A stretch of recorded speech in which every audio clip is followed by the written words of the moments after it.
Dis-moi mon grand, est-ce que tu sais ce que c'est que l'imagination? Plus ou moins.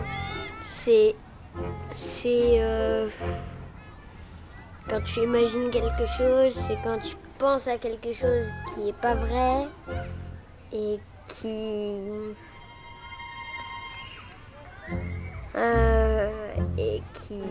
Voilà. L'imagination, c'est le propre de l'homme. C'est ce qui lui permet de créer, de se représenter le monde en images, d'inventer. C'est grâce à ça qu'on peut traduire en pensée des images mentales. Par exemple, un romancier, il utilise son imagination pour créer un monde, des personnages, des situations. Comme dans les films, genre les Avengers.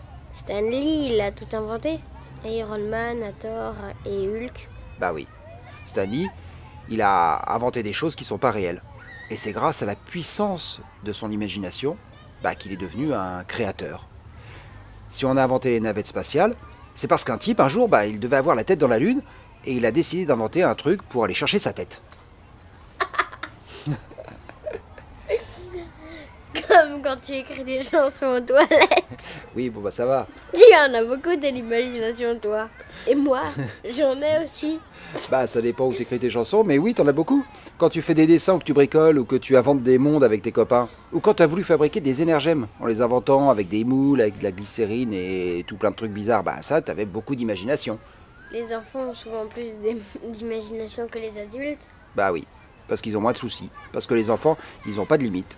Parce que la plupart des adultes, ils ont oublié qu'ils avaient été des enfants et du coup, ils perdent un peu leur imagination.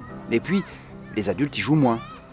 Un poète très connu, qui s'appelait Charles Baudelaire, disait que l'imagination était la reine des facultés.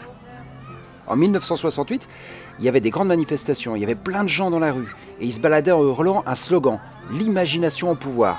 Qu'est-ce que t'en penses de ce slogan, toi? C'est vrai.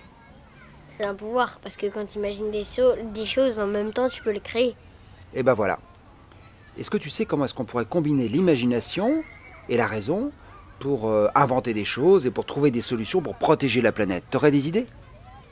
Alors, créer un engin qui aspire tous les trucs par terre et les jeter dans une énorme poubelle, comme ça irait plus vite. Genre un aspirateur à pollution? Ouais, voilà. Et si on inventait des mini-gélules, un peu comme dans Dragon Ball, et puis en fait on mettrait toute la pollution dedans, et puis en fait on mettrait tout dans une petite boîte, mais pas chez le pharmacien pour pas qu'il confonde. Qu'est-ce que t'en penses? Possible.